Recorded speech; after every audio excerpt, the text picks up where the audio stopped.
Tyler Norton, for those of you who have heard him before, he needs no introduction because the name itself creates an emotion, right? And what an incredible gift that is for each and every one of us to know we are in such good hands. For those of you who haven't had an opportunity to meet Tyler, he's going to share a little bit more about his background. But let me tell you this. I mentioned earlier that I've spent the better part of 20 years working in corporate positions in network marketing. I have never been so grateful to be part of an organization as I have been, particularly over the last 2 months, led by this incredible human being. I love that I get to call him friend. I love that I get to call him mentor. I love that he is so in love with each and every one of you.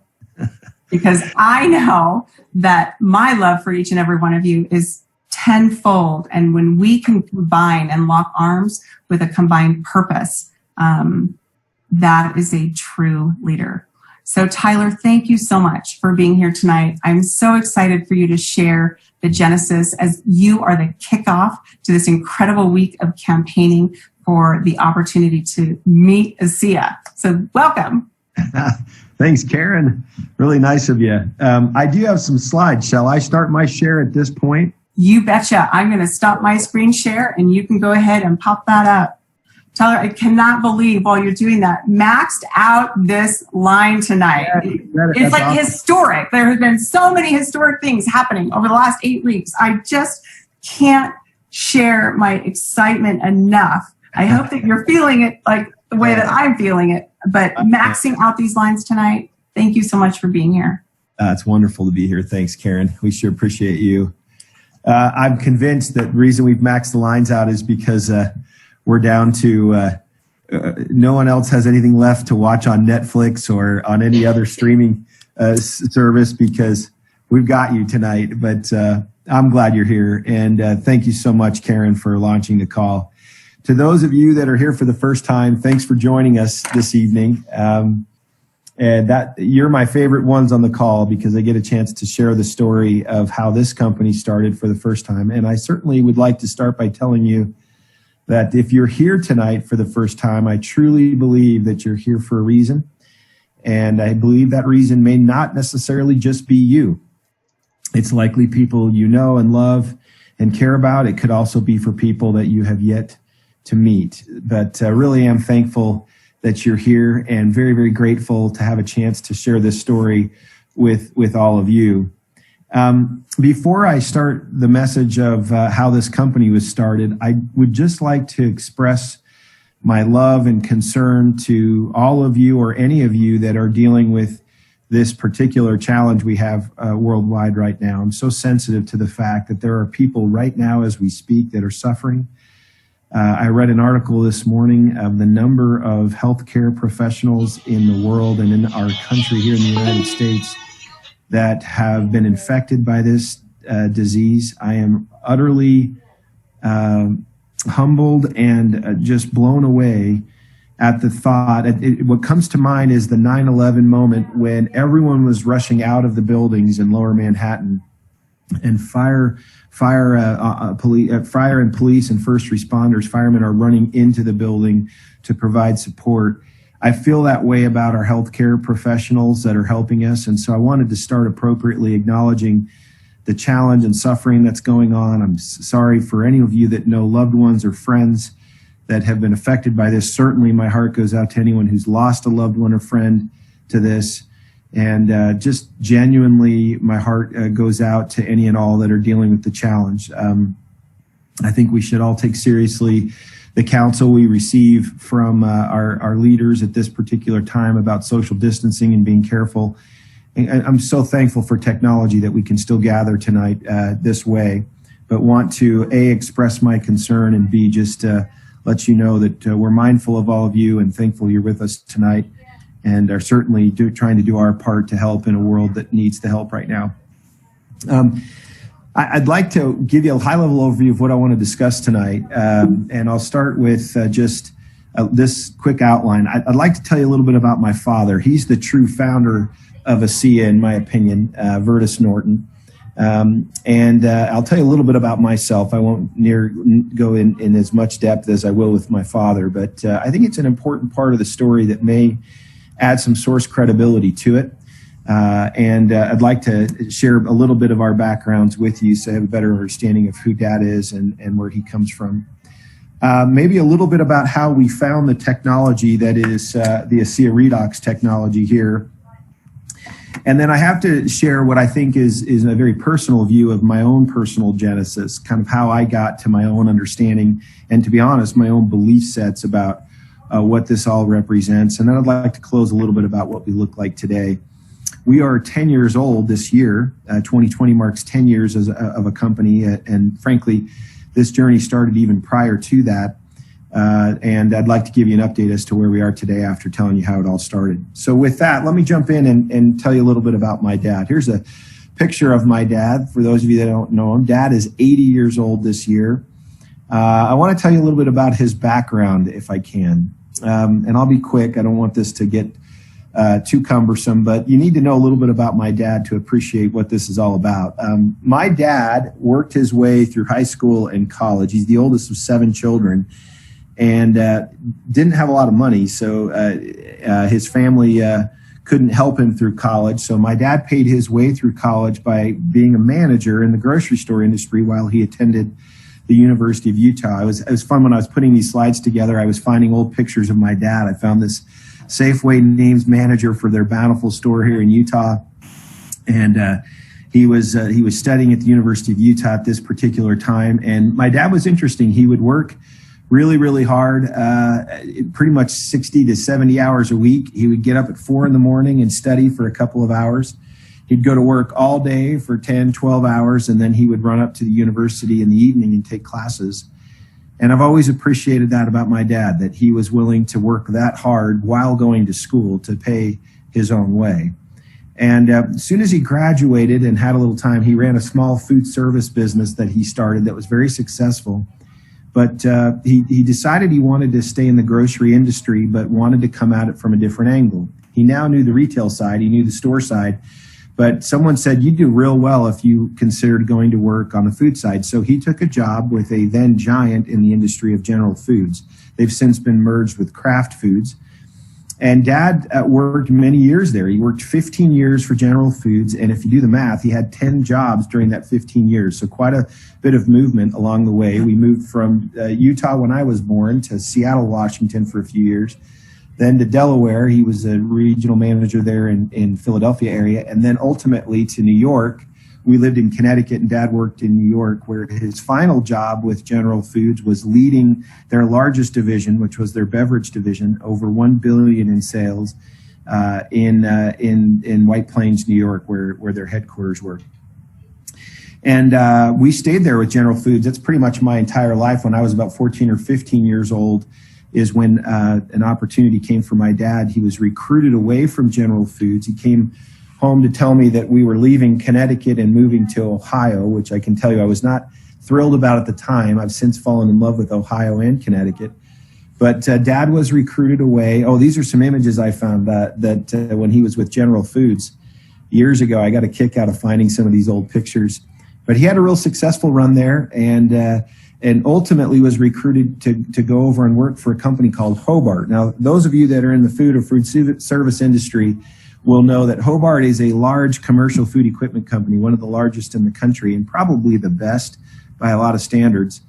And Dad was brought in originally there as the head of sales and service, but then quickly moved up over inside of a 5-year window there and became the executive vice president. Here's an image of Dad with some of the machinery that Hobart makes, large commercial mixers and refrigerators and scales and packing machinery. It was really quite a change for him, and he really thrived in this environment. As I said, went on to be the executive vice president. This is an article they ran when he was the EVP there. So Dad had a great run with Hobart and then was recruited back after Kraft purchased General Foods, and he went back to Kraft and ran a $1.6 billion division there. That was in their channel realm. He had all of the club stores. He had all of the convenience stores. He had Alaska, Hawaii, and Puerto Rico, and they cobbled together about $1.5 billion of different businesses, and he ran that for several years, and then ultimately finished there as the head of strategy, reporting directly to the worldwide CEO of Kraft, which was $36 billion in size at the time. Dad was in his mid-50s, and there was these are some of the brands you'll all recognize from Kraft. They had a huge conglomerate of different businesses that they had purchased over time. He was responsible there for something called efficient consumer response, which was creating greater efficiency from the end of a purchase all the way back to the production of the product. And Dad took Kraft from 10th out of 10 all the way to 1st out of 10 inside of a few years. And then oddly enough, there was an early retirement opportunity. I remember this day. He came home and said, I've got an opportunity to take a package here. He went in and said, I'd like to retire. And they said, you can't leave. And they kept him another year. And finally, he was able to retire, I think, when he was 57 or 58 years old. At the time, he was in Chicago. And when Dad retired, he finally had a chance to move back to Utah, where he's originally from. This is Park City. This was a few years just prior to the Olympics. The '02 Olympics, Winter Olympics, were held there. And Dad settled down. He literally designed and built the home of his dreams. He literally was the draft architect, if you will, of it, and worked with a builder and built it all out the way he wanted. We started having Sunday dinners together at Mom and Dad's home up in Park City. It was just a wonderful time. And we all kind of thought Dad would slow down, even though he was still in his late 50s. And we thought, well, this will be wonderful. He'll be around and we'll be able to spend more time with him. He was a very busy executive for many years. And, that was kind of an interesting run for Dad over all those years in food and food service, starting from a grocery store all the way up to heading strategy for one of the largest food companies in the world. To understand that whole window of time between General Foods and Kraft, you have to know something about this gentleman here. His name is Jim Kiltz. And Dad and Jim worked together for more than 20 years. And just to give you an idea, Jim Kiltz is probably one of the most celebrated consumer goods CEOs of my lifetime. He was the CEO of Kraft worldwide, Oscar Mayer, Nabisco worldwide, and Gillette worldwide. And when Warren Buffett brought Jim Kiltz to run Gillette, he said, I've never talked to anybody about business in general that made more sense to me than Jim Kiltz. He really is quite a special mind in the business world. And this is what Jim Kiltz says of my dad, who was his right-hand guy for about 22 years. He said, I worked with Vertis for over 20 years, and during that time grew to appreciate his capabilities and innate ability to simplify complex scenarios and think very strategically. And it's funny because he said that to my dad as he was retiring, because my dad was launching an organization referred to as Strategic Link. And this was my father's approach to strategy and execution. And it's relevant to the ASEA story. So that's what kind of took my dad forward in his career. Was he retired and said, I'm going to go out and start consulting about strategy and this process that he developed. Now, Strategic Link, just a little bit of context on this. It was my dad's real simplified way to plan a business, and it was making sure that things got done in alignment with the strategy. It had 4 broad areas of focus, and each of those areas had 3 steps tied to it. And he began to go out and share this message and this information with various businesses. Now, remember, he had just kind of retired, so he set up shop doing this consulting work out of Park City. And the very first consulting opportunity he had was for National Beef in the United States. And they came to him and asked him to do some consulting work. And then they quickly offered him a job over their biotech venture called activated lactoferrin. This was a really interesting pivot for my dad. I used to make fun of him that he went from Kraft macaroni and cheese to biotech. And then I told him, I said, hey, maybe the orange cheese and the Kraft mac and cheese is a biotechnology. And he would always jab back at me and say, very funny. I think Dad is one of those unique people that could figure things out. And I'll never forget when he told me, I'm going to go run a biotech company. I'm going to have a lab. I'm going to have several PhDs. Some of you know Dr. Narain Naidu, who wrote the book Redox Life, was my dad's leader of the lab there. And they set out to commercialize a naturally occurring protein called lactoferrin. They'd activated it, and it was a joint venture between National Beef and DMV out of Europe, one of the largest dairy manufacturers in Europe.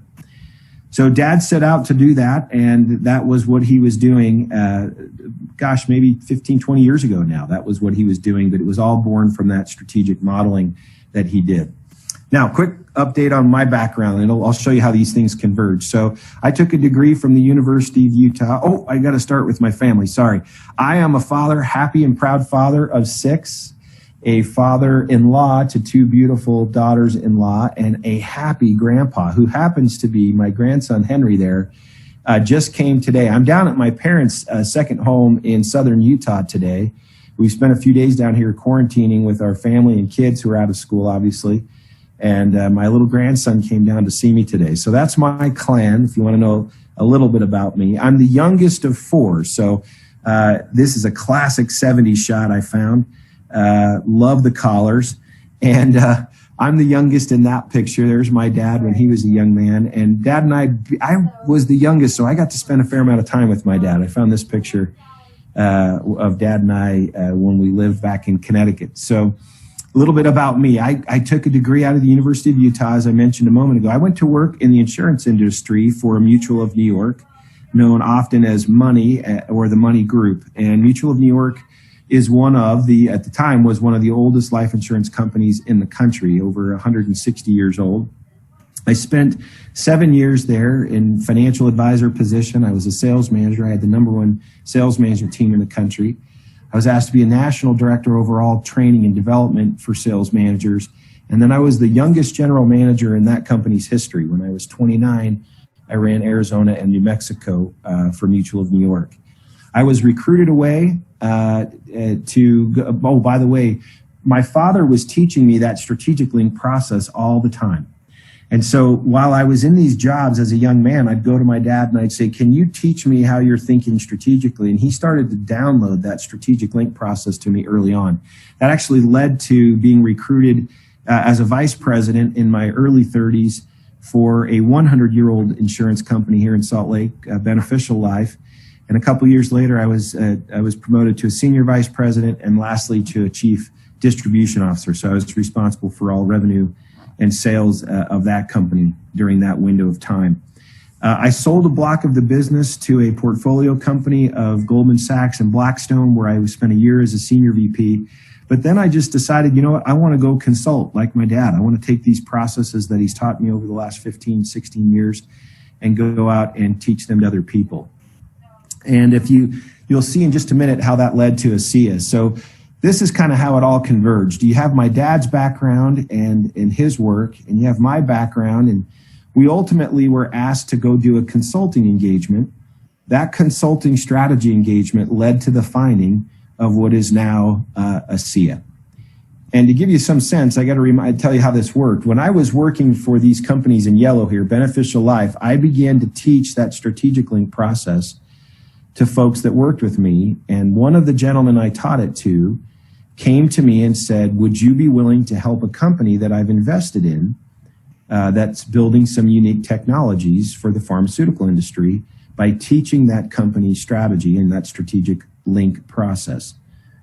And so I said, that's interesting. My father was just finished running this biotech company in yellow here. So I called my dad and I said, Dad, I'm super busy at work, but I've been asked if we would do a small consulting engagement. Dad had just finished running his own biotech company for 4 years, and his contract was up. And so we both went, and we were invited out to meet a company that ultimately we were going to do some consulting work for.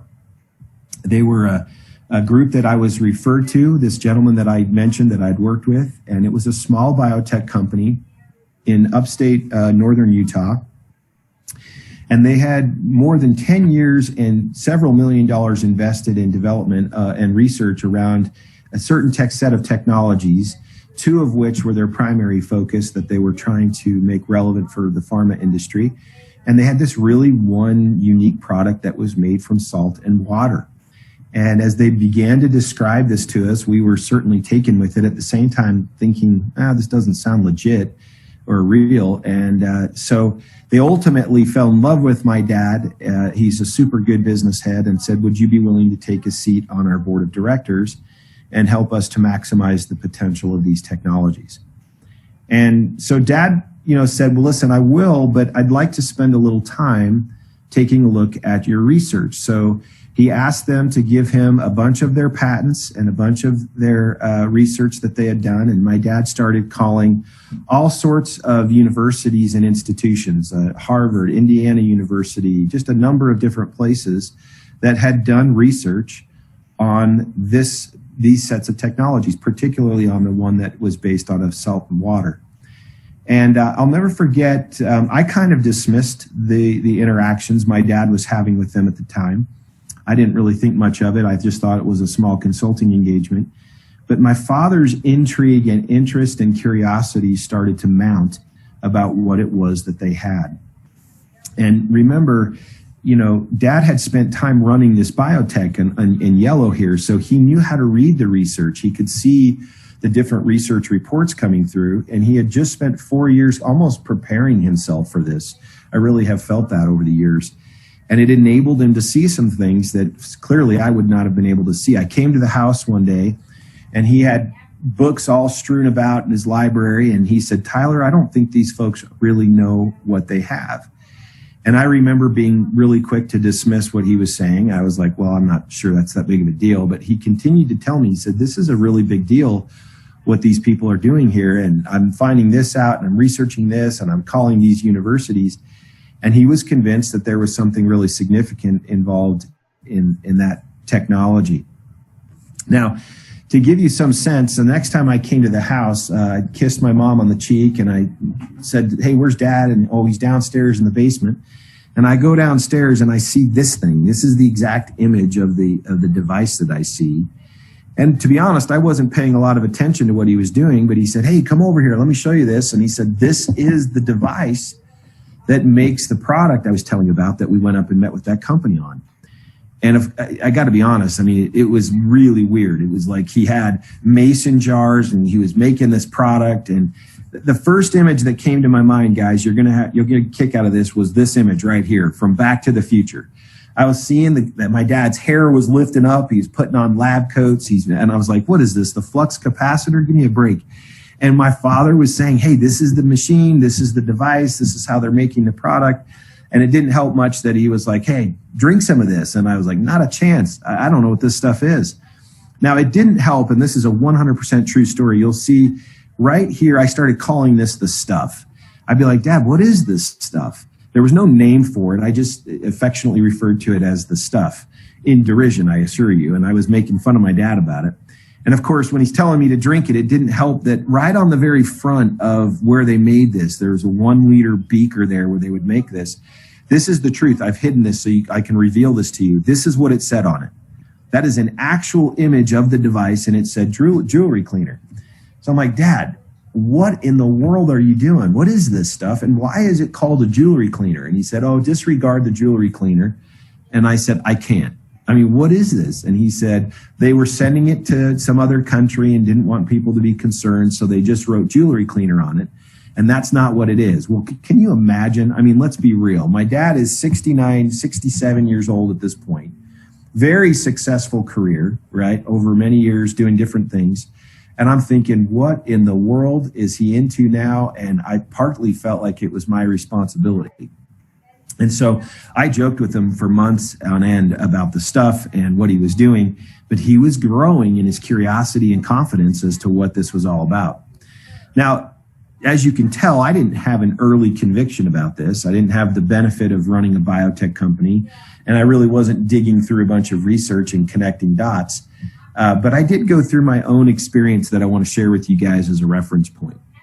And my experience started for me at church. I was at a church meeting where we were discussing the welfare of the various members of our congregation. This was a frequent meeting where we would get together and discuss the needs of the members of our church. So assume for a minute someone has lost his job or her job. We would know about it in this meeting, about the general welfare of everybody. Or let's say someone has fallen and broken their hip, a widow in our ward or church, and they need some help. We would end up providing meals for that person. And so on this particular Sunday, we were in this meeting discussing the needs of the members of our church. And I'll never forget a neighbor of mine, contemporary to me in age, by the name of Jason, was brought up on the agenda. And there was kind of a heavy mood in the room as the leader of the church. It's a lay ministry, so this is my neighbor. And he said, I'm really sorry to tell all of you that Jason's situation, his health, has gotten worse, and his challenges seems to be something that they can't really crack the code on. He's been told to enjoy the time he has with his family. And I remember sitting in that meeting, really trying to make sense of what I had just heard. I don't really remember anything else on the agenda of that meeting. I just remember being so distraught about the fact that someone pretty close to me in age and just around the corner from my home was really facing a challenge of that order and magnitude. And I went home, and I remember distinctly sitting in an office, not unlike this one of my dad's here, and my wife walked in and said, hey, you seem kind of heavy. What's going on? And I said, well, I just came back from this meeting, and I've learned some things about our neighbor. And we sat there and discussed a little bit, like, is there something we could do? We thought about taking meals in to the family and helping them with that. And I mean, it's a good gesture, but it didn't seem terribly significant. And we thought, well, maybe we should watch their children so that he and his wife could go spend a weekend together somewhere. And we talked about that. And then can you imagine what popped into my mind? I thought, wait a minute, well, what about the stuff? My dad had been telling me about the stuff and the various properties that he was confident and convinced it had to promote general welfare and health. And I remembered thinking to myself, I wonder if this stuff could help Jason. Now, to be fair to you guys, and I think fair to most people who learn about this, that I was sitting in between these two things. I was deep in fear and heavy in doubt about what this all was really about. Remember, it was stuff. I didn't know anything about it. So I was scared. I was concerned about even suggesting to him that he should try this. And I you notice there's two arrows between fear and doubt. They go hand in hand. So that's pretty much where I was on the You Are Here map as it related to this stuff. Nevertheless, I just felt like something needed to be done. And if I could do something to help, maybe this would be worth trying. I certainly had a great deal of confidence in my dad, even though he was kind of scaring me with this new venture. So sure enough, I called my dad and I said, Dad, listen, I've got a neighbor. He's going through a challenge. I know him reasonably well. I'm wondering if this stuff could help. And he heard a little bit and said, yeah, it'll help. And I said, now, how can you be so confident? Just your sense of confidence. I jokingly tell people my dad is the guy that may be wrong, but is never in doubt, which as a teenager is a horrible trait. Maybe in general can be a horrible thing, but he just has a high degree of confidence that, when he's right, he's right. And he, of course, had read through all the research. He knew what he had, and he said, Tyler, it's safe, and it's certainly not going to hurt. I believe it has the potential to help. And again, I was so concerned. All I can think about is moonshine in a mason jar and a jewelry cleaner. And I said, well, can you make some for me? And he said, sure, I can. And so believe it or not, he went and got a blue jug, the kind you would take camping, and up in the mountains or somewhere. And he filled it up with this product. And I show up at the house and he throws it in my trunk and says, I'm like, well, what do I tell the guy? And he says, just tell him to drink a few ounces in the morning and a few ounces at night. And guys, I got to be honest. I was so worried about this, and I was so much in fear and doubt that I just wasn't sure I could do this. And so I thought, gosh, how do I get this to Jason and kind of wash my hands from it a little bit? So I thought, I know what I'll do. I'll call the leader of the church and I'll have him give it to Jason so I can kind of stay away from it. He won't connect the dots to me, and I'll just do it on the basis that I think it's the right thing to do, but I'll kind of stay clear of it. So believe it or not, this is a true story. I called the lay minister of the church, whose name was Craig. Craig happened to live directly across the street from Jason. And I said, Craig, listen, I've got something that might help Jason, but I don't want him to know where he got it. And I can't tell you what it is. And in fact, I want you to give it to him. And he says, well, why don't you give it to him? And I said, because I'm scared to death that this might not be good for him. And he goes, well, why would you want me to do it? And I said, well, you're a church leader. You got to do what's good for the people. And he laughed. And to his credit, everlasting credit, by the way, he said, well, yeah, bring it to me. I'll take it to him. So a bit of a coward, I took it directly to Craig's house across the street from Jason. I said, now, don't tell him where you got it. I don't want him to connect the dots back to me. I don't know what it is. I can't even tell you what to tell him. And do me a favor, wait till I'm gone before you walk across the street. So I hurried and shuffled off, and sure enough, Craig walked across the street and knocked on the door. And Jason came to the door and he said, look, here's something that's supposed to help you. You need to drink a little bit. Now let's back up. Let's be real here for just a minute. Number one, would you have even thought of taking it to him? If you say no, I think you're a real human being. I get that. Better yet, would you be willing to take it across the street to him, right? If you were Craig, I got to believe a good portion would say, no, not if I didn't know what it was. And then here's the kicker for me is, would you drink it if you're Jason? I mean, would you literally take some foreign object that you don't even know what it is and say, well, I'll drink it? And so I really didn't know what to expect, but I kind of felt like, you know what? I can wash my hands. I did my best. I tried to help. And, what ensued over the coming weeks, my dad went ahead and purchased the research and the patents. This was about that same time that the small biotech company was actually struggling to finance all their research. And my dad said, you know what, I'm interested in this. He put a group together and they purchased all of the research and the patents associated with what is now our core ASEA redox product.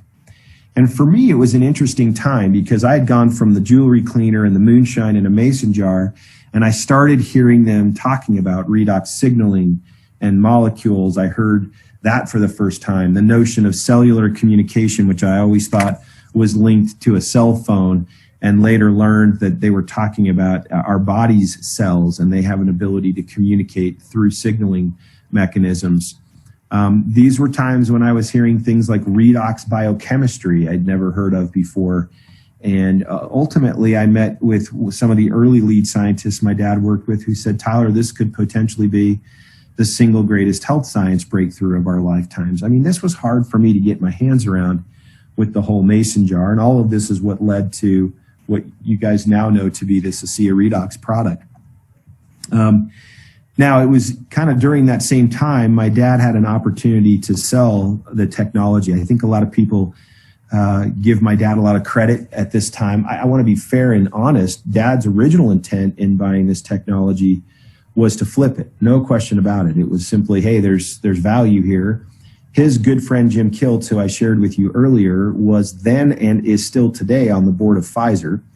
So I think my dad was thinking, you know what, there's something going on here. Maybe I'll buy it and we can sell it. But what had happened, not unlike my experience with Jason, is he started to share it with people. I still think to this day he took incredible risk doing it, but he did. And he started to learn of the power and benefit of what it could do for people. And it really caused him to step back from a very real offer he received to purchase the technology and all the research and patents that he had acquired.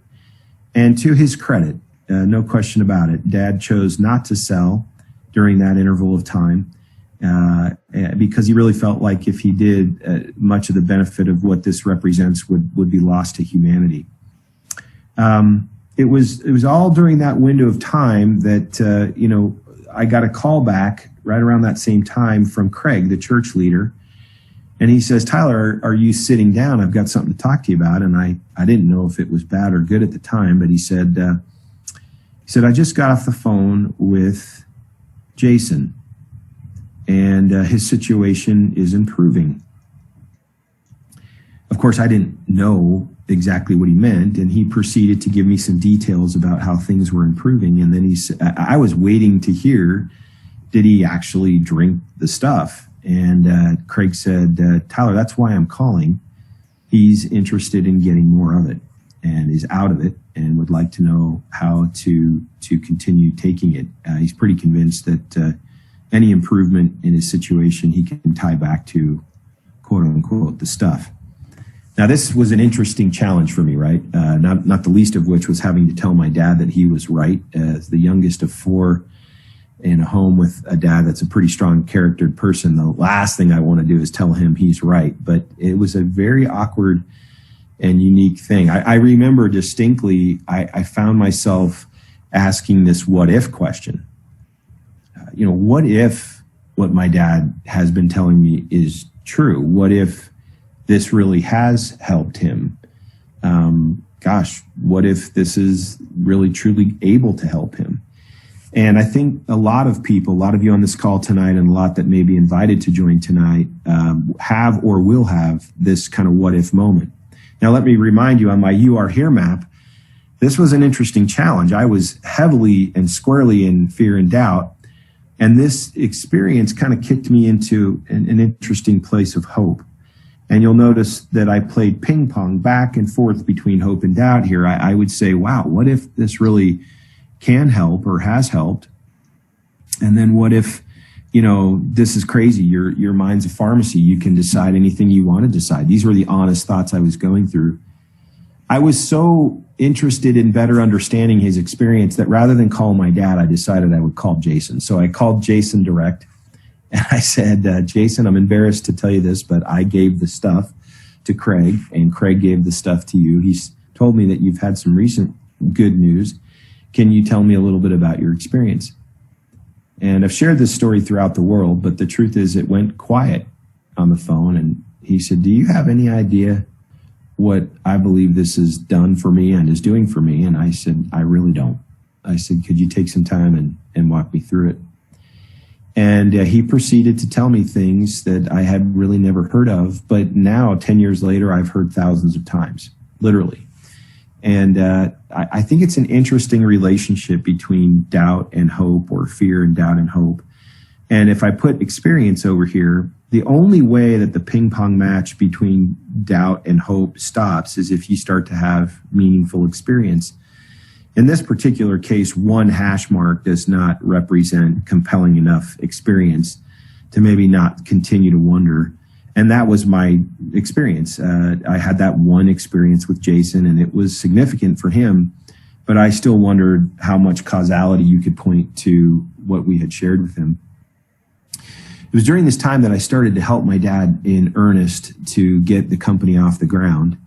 And I started to speak to people, and we started to share it. And pretty soon at the end of a meeting, I'd have another experience where someone would come up and say, hey, can I talk to you for a minute? And pretty soon I got to 5 experiences. And those experiences started to inform hope. It started to enliven hope. And pretty soon it was 5, it was 10. And I found myself having a really unique process of moving from fear and doubt, and then this hopeful place of, wow, what if this could really help? And the experiences of many people, not just Jason. Jason was my first, but I had several experiences where Dad or I or others, as we started to build the teams in the field, started to share this. We had a lot of feedback about this was benefiting people's lives. And, when you have enough hope, experience connected, it moves you to a place of belief. And that blue triangle becomes a really powerful spiral where it's not informed by hype. It's not informed by what you think it may be. It's actual. It's real. These are real life stories. These are people coming up to me at the end of meetings saying, my life's entirely different because of this, or a family member coming up to thank my dad particularly for doing what he did.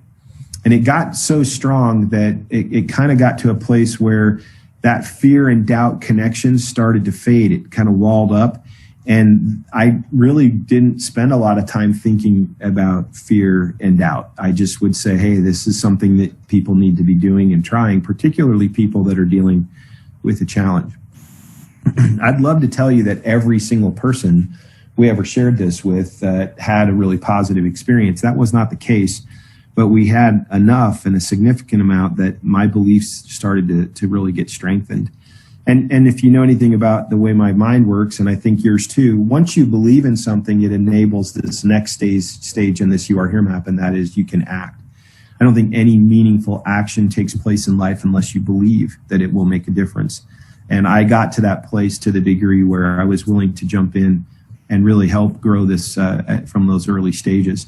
And so this kind of represents my own ASEA genesis. This is where it worked for me. And I actually believe, for those of you on the call for the first time, you'll end up going through something similar, either for yourself or for someone you love or know. As you lean into this a little bit and try it, I think you'll go through the same thing where you'll have doubt. I don't blame you for having doubt. I had those same doubts, but we now have research. We now have a genetic study. We have lots more awareness and understanding of what this is today. It's certainly not the stuff. It is, in fact, a redox supplement. It is a cell signaling supplement that it really, really enables your body to respond in a very unique way to the challenges you may have, and it promotes general health regardless of challenges, and boosts your immune system and a host of other things. And I think you'll find that over time. But I still believe you'll end up going through this this You Are Here map on your own. I know most that have been heavily involved could say, I went through the same experience. So let's talk a little bit as I wrap the call up tonight with where we are today. I mean, we've got a wonderful mission that really is very simple. And if you would have gone back to ask my dad why he didn't just sell the technology, at the time it was just, Tyler, I want to better people's lives and be a force for good in the world. That was it. It was just, people need this, and we have a responsibility to go share it with people. And we're on a journey right now to become globally recognized as the leader in cellular health and redox-based technologies. It's a big deal. Redox, the way I would describe redox, I've shared this before, is if anyone 25 years ago would have said antioxidant in a public setting, no one really would have captured or thought much of that. It's been many years that have prepared people to understand what are antioxidants and why they're important in general health. The interesting thing is that because we always say antioxidants, the general notion is that oxidants in any form are bad. And the fact is that oxidants in a balanced form are very good. And you need reductants and oxidants in order to get into homeostasis in your body. And that redox is both reductants and oxidants in their balanced state.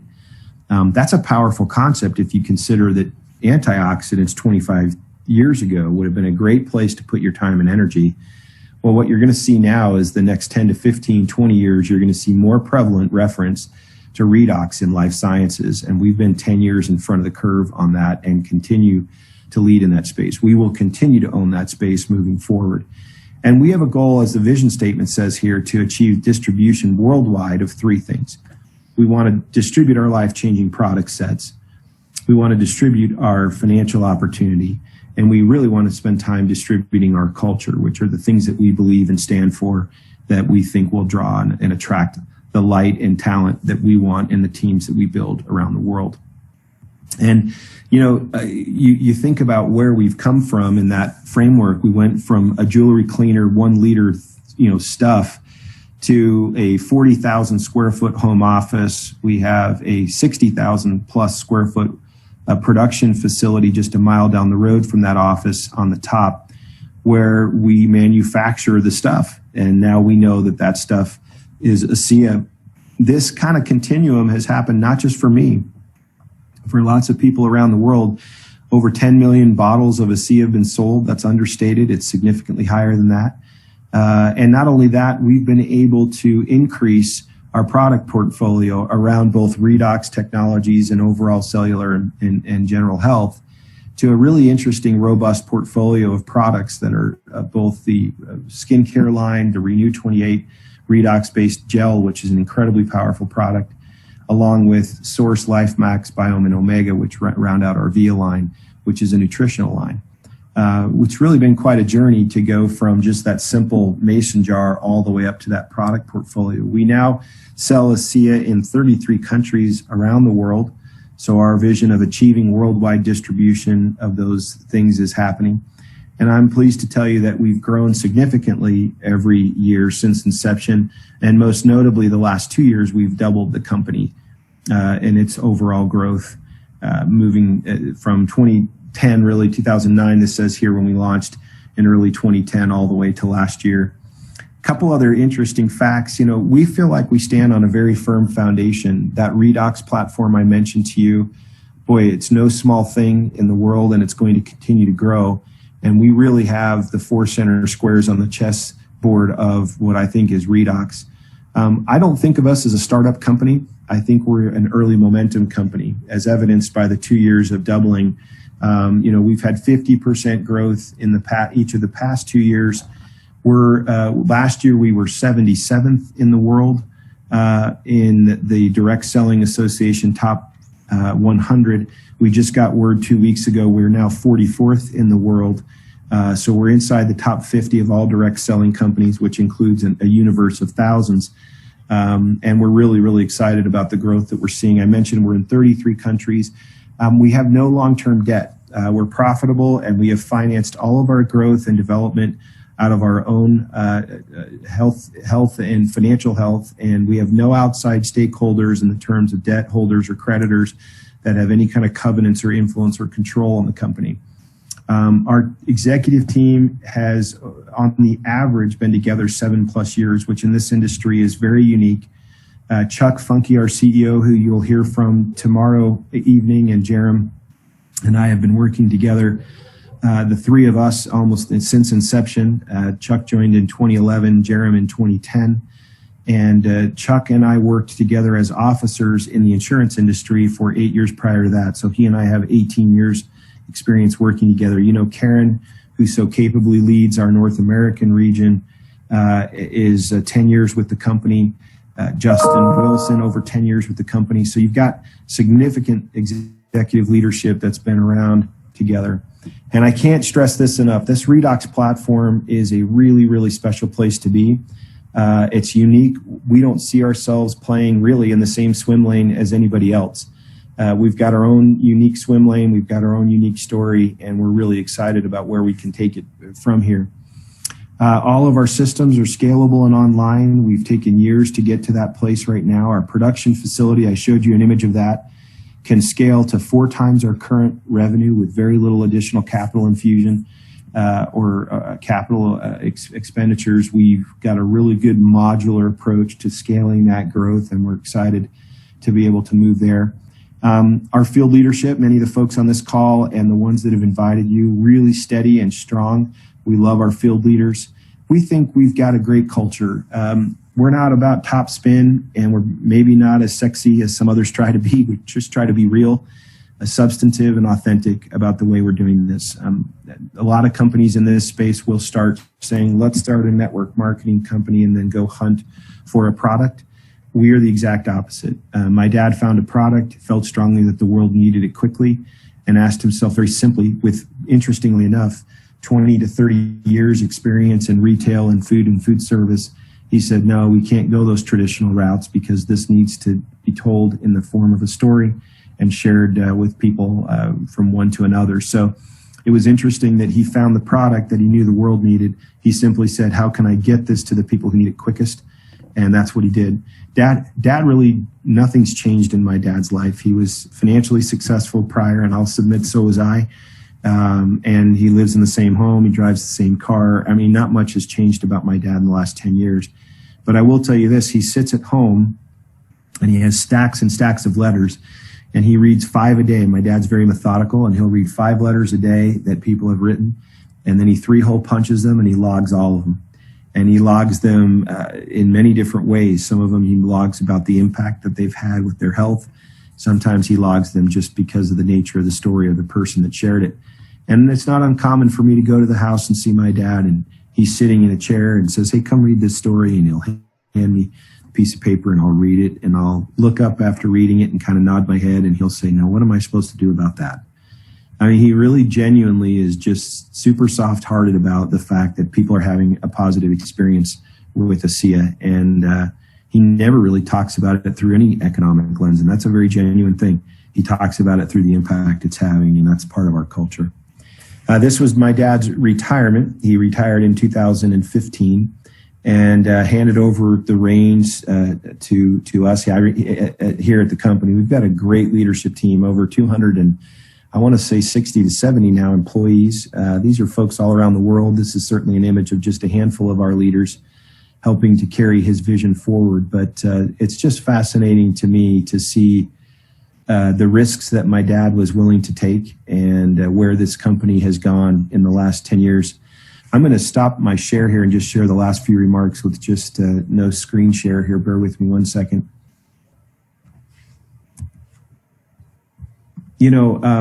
I want to thank you for joining us again tonight and letting me share a little bit about how this all started. That was a lot. I know that hopefully I didn't put you to sleep telling you a little bit about the background, but it's a story that is real and genuine, and it has some postscripts to it. Number one, Jason, my neighbor, went on to live for 7 years. He did pass away. But it was not, it was largely due to all of the different things that they had tried to do to help him, and the complications associated with all of that. And for years after, I had text messages and calls from him sharing his thanks and gratitude for what that had represented in his life.